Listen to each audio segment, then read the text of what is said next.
AKCA PhD dan saya Cangka sama Pinjo pada teman-teman sekalian. Pada kesempatan kali ini kami dari kelompok 5 akan menjelaskan mengenai tujuan perilaku dalam organisasi. Saya Usama Tanjung akan menjelaskan mengenai definisi tujuan perilaku organisasi.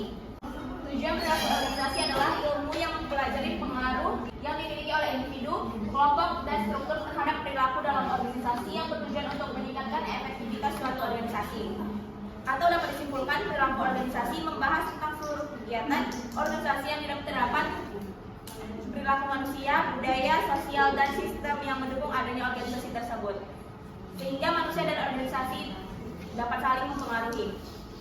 Selanjutnya, kesetaraan tujuan ada 3. Yang pertama, setiap individu punya tujuan pribadi, tidak semua sesuai dengan tujuan organisasi.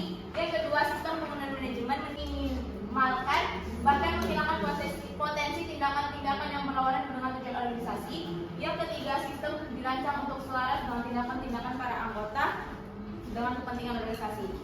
Sebagai contoh, manajemen senior menginginkan agar organisasi mencapai tujuan organisasi, tetapi anggota individu mempunyai tujuan pribadi masing-masing yang tidak selalu konsisten dengan tujuan organisasi. Dengan demikian, tujuan utama sistem manajemen adalah memastikan sejauh mungkin terkait kesetaraan tujuan yang tinggi. Selanjutnya ada faktor-faktor yang mempengaruhi kesetaraan tujuan. Ada faktor internal dan faktor eksternal. Faktor internal adalah mempengaruhi perasaan manajemen yang meliputi yang pertama budaya. Budaya yaitu keyakinan, nilai, norma, dan asumsi yang diterima dalam suatu organisasi. Ada gaya manajemen. Gaya manajemen adalah tindakan yang dilakukan anggota organisasi merefleksikan sikap yang dimiliki pimpinannya. Para manajer memiliki kualitas dan gaya yang beragam. Yang ketiga ada organisasi informal. Organisasi informal yaitu organisasi yang terbentuk bukan karena adanya ketentuan formal tetapi adanya kontak individu. Selanjutnya ada persepsi dan komunikasi. Dalam melakukan kegiatan untuk mencapai goal organisasi, manajer operasional harus tahu mengenai goal organisasi dan apa yang harus dilakukan untuk mencapai goal tersebut. Manajer menerima informasi dan berbagai sumber baik formal maupun informal. Sekian materi dari saya, selanjutnya akan lanjutkan ke saudari Faradiba. Oke, baik, perkenalkan nama saya Faradiba. Masih dalam konteks faktor-faktor yang mempengaruhi keselarasan tujuan. Nah, saya akan membahas tentang faktor internal terbagi atas 2, yaitu norma dan etos kerja. Norma ini adalah biasanya perusahaan atau organisasi sangat mementingkan hal tersebut. Biasanya perusahaan menetapkan kepada pemangku kepentingan untuk mengikuti norma yang selaras dengan prinsip yang dipegang oleh perusahaan atau organisasi tersebut. Selanjutnya ada etos kerja. Etos kerja ini terbagi atas loyalitas, keuletan, semangat, dan kebanggaan. Etos kerja ini juga termasuk salah satu norma yang harus diikuti oleh pemangku kepentingan perusahaan, yang mana harus memperhatikan loyalitas perusahaan atau organisasi kepada masyarakat luas. Yang kedua, keuletan karyawan dalam mengerjakan tugas dan tanggung jawabnya masing-masing. Yang ketiga, ada semangat yang tinggi sehingga semua pekerjaan dilakukan sesuai dengan deadline. Yang terakhir ada memiliki kebanggaan yang harus dan bisa ditampilkan kepada masyarakat luas bahwasannya perusahaan mereka itu unggul daripada perusahaan lainnya. Next. Selanjutnya ada studi kasus. Studi kasus ini kami mengambil pada judul artikel yang kode etik dan pedoman tingkah laku PT Bank Maybank Indonesia (TBK). Saya akan membahas tentang tujuan dan perilaku di PT Maybank. Nah, tujuan utama pada PT Maybank ini adalah humanizing financial service. PT Maybank ini selalu menjunjung tinggi nilai bahwasannya PT Maybank harus memberikan layanan terbaik ke para nasabah untuk menyediakan produk perbankan berkualitas yang sesuai dengan kebutuhan nasabahnya. Perilaku yang dilakukan PT Maybank ini yaitu senantiasa memastikan bahwasannya produk yang mereka sediakan dan yang mereka berikan memiliki manfaat dan benefit yang maksimal kepada nasabah sesuai dengan kebutuhannya dan mampu mendukung kegiatan nasabah sekaligus memberikan dampak optimal untuk perlanjutan dari PT Maybank tersebut. Next. Selanjutnya ada nilai-nilai dasar. Nilai-nilai dasar ini adalah nilai-nilai yang dianut oleh PT Maybank sendiri, yaitu yang pertama ada teamwork, ada integrity, ada growth, ada excellence and efficiency, ada relationship building. Nah, untuk teamwork ini adalah kerjasama tim yang harus berjalan sesuai dengan tujuan, visi, dan misi dari PT Maybank Maybank tersebut. Selanjutnya yang kedua ada integriti atau integritas. Selalu menampilkan sesuatu hal yang lengkap dan hal tersebut harus berpotensi akan menambah nilai kepada PT Maybank sendiri. Selanjutnya ada growth, yaitu pertumbuhan. PT Maybank juga pasti memiliki nilai yang ingin menumbuhkan perusahaannya agar makin dikenal masyarakat luas. Maka dari itu nilai growth ini juga salah satu yang penting yang mereka anut. Selanjutnya ada excellence dan efisiensi. Kesempurnaan dan efisiensi pada PT Maybank ini harus dianut juga dalam menjalankan tugas dan tanggung jawabnya masing-masing. Selanjutnya ada relationship building atau membangun hubungan. PT Maybank juga membangun hubungan dengan masyarakat luas yang sangat amat dijaga komunikasinya dan memberikan layanan yang sangat terbaik untuk para nasabahnya. Seperti tujuan dan visi misi dari PT Maybank sendiri, layanan dan komunikasi yang dianut oleh PT Maybank itu harus memberikan layanan yang sangat terbaik kepada para nasabahnya. Sekian dari saya, akan dilanjutkan oleh Felicia Hazard. Baiklah, terima kasih atas kesempatannya. Berikutnya saya akan menjelaskan tentang materi selanjutnya, yaitu kode etik yang tercipta dalam PT Bank Maybank. Etika dan perilaku merupakan pilar terpenting dalam suatu perusahaan. PT Bank Maybank selalu mendapatkan korporat yang bertanggung jawab. Karena itu, PT Bank Maybank selalu menyambut dengan antusias telah sepakatinya bersama suatu pedoman dan tingkah laku. Dengan ini, ada perilaku yang diterapkan oleh PT Bank Maybank untuk mengedepankan perusahaannya, yaitu pertama, ada perilaku yang wajar. Perusahaan berkomitmen untuk memperlakukan para nasabah, pemasok, pesaing secara wajar. Yang kedua, berkomitmen bekerjasama dengan pemasok. Yang ketiga, agar aset-aset perusahaan dapat dimanfaatkan dengan sebaik-baiknya dan untuk memberikan nilai kepada pemegang saham. Bank menetapkan kebijakan untuk membeli barang-barang jasa dengan harga mutu, ketersediaan, syarat dan layanan yang wajar. Yang ketiga, media layanan, komunikasi, perekam suara, publikasi, penampilan, dan yang akan didepankan publik. Hal-hal yang berhubungan itu hanya dilaksanakan oleh ketua dewan komisaris atau direksi atau orang yang telah mendapat persetujuan sebelumnya dari direksi.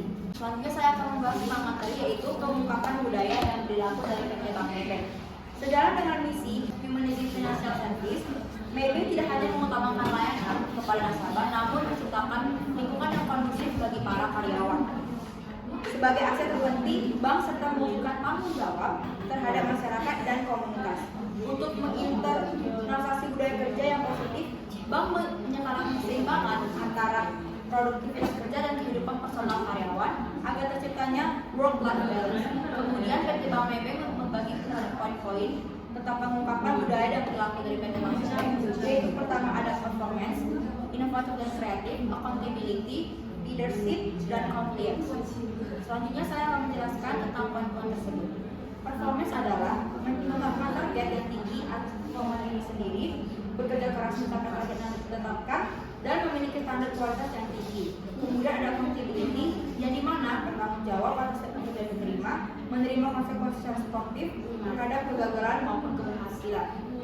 Kemudian ada compliance, yang dimana memegang teguh dan memiliki kepatuhan yang menyeluruh atas SOP, aturan regulator dan aturan lain yang berlaku. Kemudian menjunjung tinggi dan mematuhi kode etik dan perilaku dari PT Bank Maybank. Yang poin terakhir ada leadership, yang dimana pribadi panutan yang menginspirasi dapat mengartikulasi dan menghidupi visi dan nilai-nilai Tiger Values dan tujuan utama organisasi di antaranya. Yang terakhir adalah berkontribusi terhadap kembang diri orang lain. Sekian hasil presentasi dari saya. Selanjutnya, adapun materi yang kami sampaikan kami ambil dari sumber-sumber yang terdapat di PPT tersebut. Sekian dari materi kami sampaikan terima kasih dan kami akan membuka sesi pertanyaan. Jika ada yang ingin bertanya, dipersilakan. Ada yang ingin bertanya? ya, kepada saudari Desriana. Terima kasih atas kesempatannya.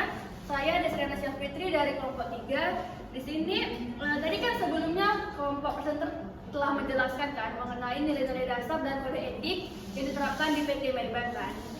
Nah, jadi pertanyaan saya di sini yaitu bagaimana peran dan posisi SPM dalam penerapan nilai dan kode etik tersebut. Terima kasih. Oke, baik, saya Fardiba akan menjawab pertanyaan dari saudari Destriana selaku dari kelompok 3, yang mana pertanyaannya bagaimana peran dan posisi SPM dalam penerapan nilai dan kode etik PT Maybank. Jawaban kami adalah SPM kan merupakan sistem pengendalian dari PT Maybank tersebut. Nah, ketika nilai dan kode etik dari PT Maybank tersebut sudah terlihat baik, maka tentu saja sudah selaras dengan SPM-nya. yang mana nilai-nilai yang sudah kami jelaskan, nilai-nilai yang terkandung di PT Maybank yang sudah kami jelaskan sebelumnya, yaitu ada teamwork, ada integrity, ada growth, dan ada excellence, serta ada relationship building. Sekian dari jawaban kami. Apakah kepada saudari Desriana dapat menerimanya? Baik, terima kasih jawabannya kepada Kak Diba. Saya dapat menerimanya. Terima kasih. Ada yang ingin bertanya? Baiklah, kepada kelompok 1 dipersilakan. Saya Salih Pramesti, perwakilan dari kelompok 1 ingin bertanya. Tadi kan ada bahas tentang faktor-faktor yang mempengaruhi keselarasan tujuan. Yang pertama itu ada faktor internal yang berhubungan dengan manajemen. Nah, saya ingin bertanya dari faktor-faktor tersebut bagaimana perusahaan memberikan penerapan tentang faktor-faktor yang mempengaruhi keselarasan tujuan itu kepada karyawan baru. Terima kasih. Baiklah, saya akan menjawab pertanyaan dari kelompok 1 yang dimana pertanyaannya adalah bagaimana perusahaan menerapkan faktor keselarasan tujuan kepada karyawan baru. Menurut kelompok kami, sebelum karyawan itu memasuki daftar menjadi lowongan sebagai karyawan di PT Bank Maybank, tentu saja mereka telah mengetahui visi dan misi yang telah ditetapkan oleh PT Bank Maybank, yang dimana misi PT Bank Maybank adalah menjadi Human Leasing Financial Service.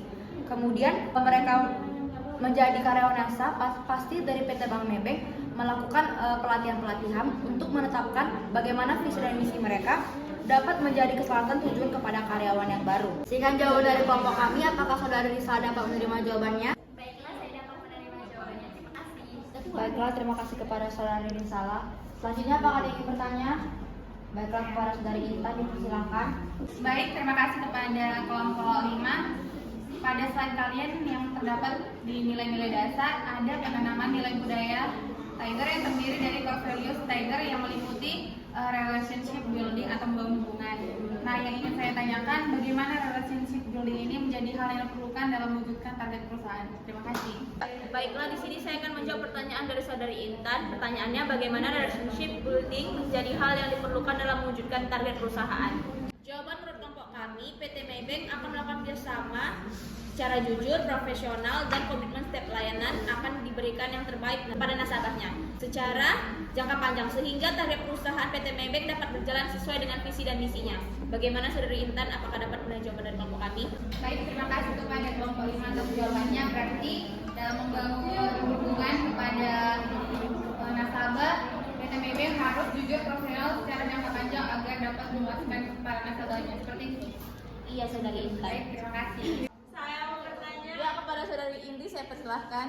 Oke, baik. Terima kasih. Tadi kelompok penyajian udah jelasin tentang nilai-nilai dasar. Nah, di nilai-nilai dasar itu kan ada teamwork, integrity, growth, excellence, sama relationship. Nah, menurut kelompok penyaji, bagaimana perusahaan itu dalam mengukur dari teamwork itu, integrity, kayak mana perusahaan itu dapat mengukur ke 5 nilai dasar itu? Terima kasih. Selanjutnya saya akan menjawab pertanyaan dari saudari Indri, yang mana pertanyaannya bagaimana PT Maybank mengukur dari kelima komponen nilai-nilai dasar PT Maybank. Menurut kelompok kami, nilai-nilai dasar ini dapat diukur dari pertama teamwork. Teamwork itu kan bekerja sama tim. Kita bisa menilai bagaimana PT Maybank bekerja sama untuk memberikan layanan terbaik pada para nasabahnya. Yang kedua itu ada integrity. Nah, bagaimana para PT Maybank ini, karyawan PT Maybank ini berlaku jujur kepada setiap nasabah untuk memberikan kepuasan terhadap nasabahnya masing-masing. Selanjutnya ada growth. Growth ini PT Maybank selalu memberikan pembaharuan di setiap tahunnya, seperti sistem mereka, seperti pembaharuan pada fitur-fitur yang ada di m-banking dan lain-lain dan sebagainya. Yang keempat ada excellence dan efisiensi. Nah, mereka selalu menyelaraskan kinerja mereka untuk berkomitmen pada layanan prima dan kesempurnaan pada kinerja yang mereka berikan kepada setiap nasabah. Dan yang terakhir ada relationship building. PT Maybank selalu membangun hubungan kerjasama jangka panjang yang saling menguntungkan agar kerjasama tersebut saling berkesinambungan. Kepada saudari Indri, apakah dapat diterima? Oke, baik. Terima kasih jawabannya dapat mengerti. Apakah ada yang ingin bertanya? Baiklah, kepada Maharani saya persilahkan. Baik, terima kasih atas kesempatannya. Saya Marani Sudar dari kelompok 7. Jadi sini saya ingin bertanya di mana pengungkapan tujuan perilaku organisasi ini dalam satu perusahaan. Kalau misal kita lihat kan di minggu-minggu lalu itu untuk melihat SPM perusahaan baik itu kan bisa kita lihat GCG-nya di laporan tahunan. Nah, kalau misalkan untuk melihat perilaku organisasi ini baik itu pengungkapannya ada di mana? Baik, saya akan menjawab pertanyaan dari Saudari Maharani selaku dari kelompok 7, yang mana pertanyaannya, dari mana PT Maybank dapat mengungkapkan bahwa perilaku organisasi itu terlihat baik? Seperti minggu lalu pada perusahaan, minggu lalu kan SPM dapat dilihat dari laporan tahunannya. Nah, kalau untuk tujuan perilakunya ini dapat dilihat dari mana? Jawaban dari kelompok kami sama seperti SPM juga, tujuan dan perilaku dapat diakses juga melalui laporan tahunan yang selalu dipublish oleh PT Maybank yang dapat diakses secara transparan oleh masyarakat luas. Jadi tujuan perilaku ini ada di laporan tahunan. Kan laporan tahunan itu bukan berarti hanya laporan keuangan, tapi semuanya ada, dari struktur organisasi, dari semuanya ada. Nah, dari situ kami dapat mengetahui bahwa tujuan perilaku dari PT Maybank sudah baik. Kepada Saudari Maharani, apakah dapat diterima? Baik, saya dapat menerimanya. Terima kasih. Kepada kelompok selanjutnya saya persilakan. Oke, Jessica silahkan bertanya. Baiklah, saya perwakilan dari kelompok 2 ingin bertanya kepada Bapak Penyaji. Nah, tadi kan Bapak Penyaji menjelaskan mengenai studi kasus di PT Maybank. Nah, ada juga di slide itu tentang keselarasan tujuan. Jadi kami ingin bertanya mengenai bagaimana sih upaya yang dilakukan PT Maybank ini untuk menyelaraskan tujuan pribadi dari karyawannya agar selaras dengan tujuan di perusahaan. Terima kasih. Baik, terima kasih kepada Saudari Jessica.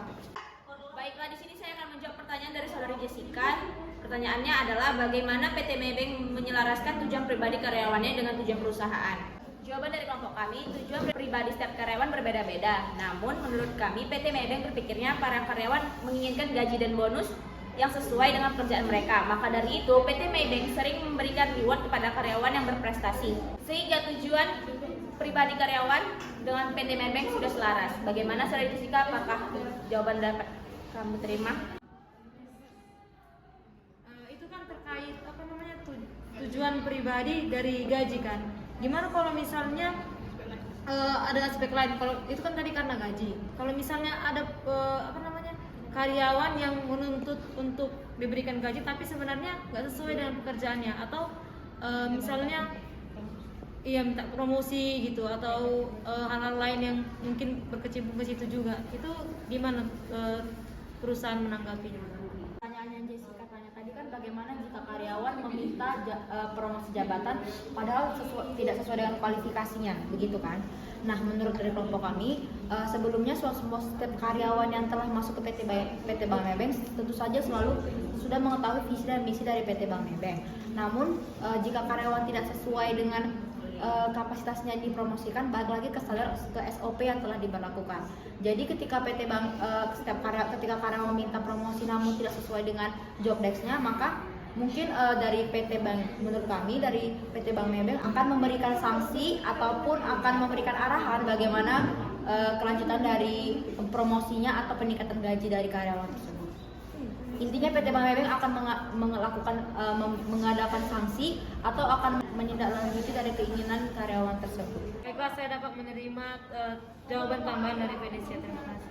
Oke, sekian dari hasil diskusi kami. Kami berterima kasih kepada kelompok yang bertanya. Assalamualaikum warahmatullahi wabarakatuh.